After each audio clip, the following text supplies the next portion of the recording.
Wir kommen für einmal schon nach dem ersten Lied zur Strong Message. Macht doch am besten so 1, 2 Schritte vorne und sitzt dann ab. Da vorne ist noch ganz ein Haufen Platz. Die da vorne sogar 3, 4 Schritte. Dann langsam für die anderen hinten auch besser nachher. Und dann nehmen wir einfach Platz am Boden so am besten. Oder die an den Tischen stehen, sodass die anderen hinten auch noch etwas sehen. Genau.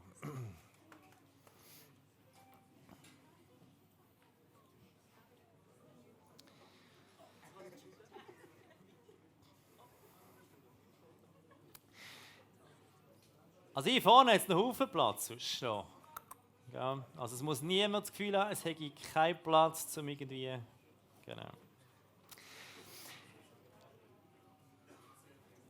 Es gibt ja wenige Bands, wo eigentlich jeder und jede eine Meinung dazu hat. Bei Metallica ist das aber definitiv ein Fall. Jeder und jede hat irgendeine Meinung zu dieser Band. Und wenn sie nach mehreren Jahren Funkstille wieder mal ein Album auf den Markt werfen, dann sind Kontroversen eigentlich vorprogrammiert. Der Frühling war es wieder mal so weit. 72 Seasons ist rausgekommen. Wir machen jetzt kein Voting und Umfrage, was ihr vom Album haltet. Egal, aber was ihr vom Album haltet, der eine Song redet unglaublich ins Thema vom heutigen Abend hinein. Wir hören rein in If Darkness Had a Sun.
Ist das nicht eine unglaublich treffende, eben schonungslose Analyse von unserem Zustand als Menschen? Das Tier schreit immer noch nach dem, wonach es sich sehnt. Es schürt das Feuer, das Verlangen brennt, das nie endende, ungestillte Verlangen, das unvergebene Fehlverhalten, Versuchung. Ja, da gibt es eine tierische Natur in unserem Sein, in jedem von uns. Der Apostel Paulus sagt dem, wo der James Hetfield tierisch nennt, fleischlich. Und auch wenn es in dem Fall in der Natur von uns Menschen steckt, ist die Natur nicht natürlich, nicht ursprünglich, sondern eben total destruktiv. Das nie endende, ungestillte Verlangen, das unvergebene Fehlverhalten. Die zerstörerische Seite, das Tier, die Bestie in uns, die zeigt sich bei jedem von uns ganz anders. Die Versuchung entspricht nicht bei allen den klassischen Mustern. Es gibt nicht nur Geld, Sex und Macht. Das sind zwar die offensichtlichen Versuchungen, vielleicht kann man sagen, die dominant aggressiven Formen. Aber es gibt auch die unterwürfig defensiven Formen von Versuchung. Angst oder Schwermut oder sich nichts zutrauen, schlecht von sich denken. Auch wenn die nicht so offensichtlich sind wie die dominant aggressiven Formen der Versuchung, so sind die unterwürfig defensiven Formen der Versuchung nicht weniger zerstörerisch. Sowohl für unser Umfeld wie für uns selber. Mir gefällt, wie Metallica die Analyse nicht einfach für die anderen machen, so im Stil von, dass sie sie und sich daraus nehmen. Nein, im Gegenteil. Wenn die Dunkelheit einen Sohn hätte, hier bin ich. Die Versuchung ist ihr Vater. Hätte die Dunkelheit einen Sohn, hier bin ich. Nicht die anderen, sondern ich. Nicht primär die anderen sind verantwortlich für meine Probleme, die ich habe und verursache, sondern ich habe Dunkelheit in mir. Und was ist die Lösung für das grundlegende Problem? Der James Hetfield singt: I bathe in holy water, temptation let me be. Ich bade in heiligem Wasser, Versuchung, lass mich in Ruhe. Das heilige Wasser. Taufe ist die Antwort auf die Versuchung fürs Tier in uns. Der Jan, der Bassist von Adoramus, der liest uns aus dem 2. Kapitel vom Kolosserbrief.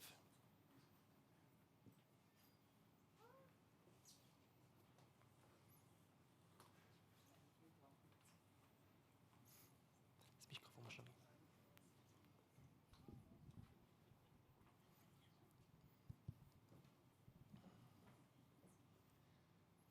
Ihr habt Christus Jesus, den Herrn, angenommen. Richtet also euer Leben an ihm aus. Bleibt in ihm verwurzelt und gründet euch als Kirche ganz auf ihn. Werdet fest im Glauben, wie ihr gelehrt worden seid, und hört nicht auf, Gott zu danken. Gebt Acht, dass euch niemand in die Falle lockt, weder durch seine Philosophie noch durch falsche Lehren, die nur auf menschlicher Überlieferung beruhen. Ihre Grundlage sind die Elemente dieser Welt, nicht Christus. In ihm ist die ganze Fülle Gottes leibhaftig gegenwärtig. Und an dieser Fülle habt ihr Anteil, weil ihr zu Christus gehört. Der steht als Haupt über allen Mächten und Gewalten. Er ist es auch, durch den ihr die Beschneidung empfangen habt. Allerdings ist das keine Beschneidung, die von Menschen vollzogen wurde. Sie besteht vielmehr darin, dass ihr eure menschliche Natur abgelegt habt. Das ist die Beschneidung, die uns Christus schenkt. In der Taufe wurdet ihr mit ihm begraben. Mit ihm wurdet ihr auch auferweckt, denn ihr habt an die Kraft Gottes geglaubt, der Christus von den Toten auferweckt hat.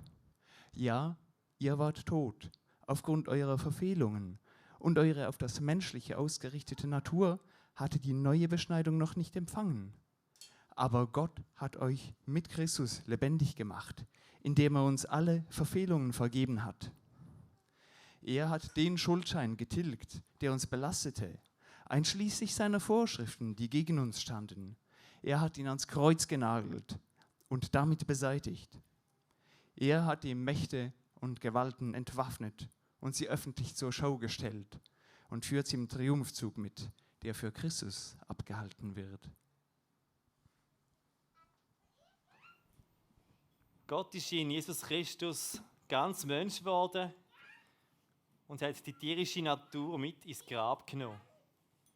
Die Taufe ist das Wassergrab für die dunkle, zerstörerische Seite von dem Menschsein. Wieso funktioniert das? Wir können es vergleichen mit der Steuerpflicht gegenüber dem Staat. Solange ich lebe, da flattern regelmäßig Steuerrechnungen ins Haus. Kann ich mich von der Steuerpflicht befreien lassen? Nein, die bleibt bestehen, bis ich sterbe. Erst der Totenschein befreit mich von der Steuerpflicht. Und wie wir beim Staat unter Steuerpflicht stehen, da stehen wir Menschen seit dem Fall genauso unter Sündenpflicht. Wir können seit dem Fall nicht mehr anders als gegen Gott und Mitmenschen schuldig zu werden. Erst der Tod befreit uns von der Sündenpflicht. Aber der Tod von Jesus erledigt die Sündenpflicht. Und wer getauft ist, der ist verbunden mit dem Tod und der Auferstehung von Jesus.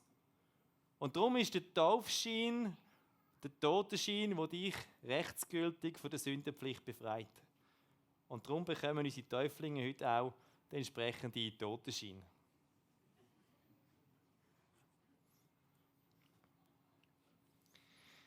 Darum, für uns alle, wenn die Dunkelheit anklopft und die Versuchung das Tier in dir weckt, dann heb ihr die Taufschein entgegen. Du bist jetzt durch Jesus Christus tot für die Sünde.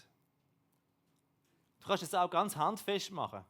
Der Reformator Martin Luther, der hat in schwierigen Situationen und Zeiten zum Beispiel immer wieder auf Zettel geschrieben, Baptizatus sum. Ich bin getauft. Er hat seine Verzweiflung manchmal sogar mit Kreide vor sich auf den Tisch geschrieben. Taufe, die steht für Anfang vom Glaubensweg. Aber wir müssen uns tagtäglich wieder an die Zusage von Gott, die Taufe, erinnern. Und gerade in diesen Momenten, wo die Dunkelheit anklopft und das Tier in uns weckt, dann erinnert uns die Taufe an die Zusagen von Gott. An seine Liebe. Die Taufe sagt dir, du bist bedingungslos geliebt von Gott. Egal wie fähig oder unfähig dass du bist. Die Zusage von Vergebung. Die Taufe sagt dir, dir ist vergeben. Egal was du Schlimmes auch gerade verursacht hast. Und die Zusage vom neuen Leben.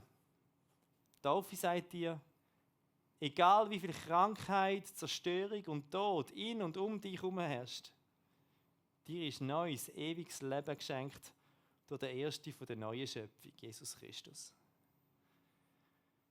Die 3 Zusagen, die gelten nicht nur für unsere 5 Täuflinge heute, sondern für alle Tauften. Und darum dürft ihr das auch ganz neu in Anspruch nehmen heute Abend. Eine persönliche Tauferinnerung mit Wasser feiern wir jedes Jahr im Osternacht Frühgottesdienst. Und unter dem Jahr, ja, mach's wie der Luther, heb in Zeiten von Bedrängnis und Versuchung der Dunkelheit den Taufschein entgegen. Du bist durch Jesus tot für die Sünde. Und vielleicht schreibst du, wenn es dir hilft, wie der Luther Zettel, ich bin getauft. Und zünd in diesen Momenten deine Taufkerzen an. Jesus ist das Licht von der Wahrheit, von der Liebe und von der Wärme.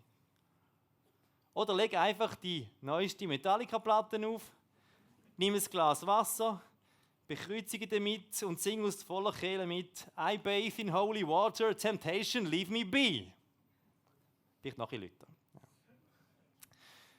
Ja, wir sind Söhne und Töchter von der Dunkelheit. Aber nicht mehr länger. Wir haben im heiligen Wasser gebadet. In der Taufe wurdet ihr mit Jesus Christus begraben, mit ihm wurdet ihr auch auferweckt. Denn ihr habt an die Kraft Gottes geglaubt, der Christus von den Toten auferweckt hat. Er hat den Schuldschein getilgt, der uns belastete. Er hat ihn ans Kreuz angenagelt, uns damit beseitigt. Er hat die Mächte und Gewalten oft entwaffnet und sie öffentlich zur Schau gestellt. Ich lobe dich von Ewigkeit zu Ewigkeit. Dieses Wort ist eine Lampe für meinen Fuß und ein Licht auf meinem Weg. Und Gottes Volk schreit: Amen.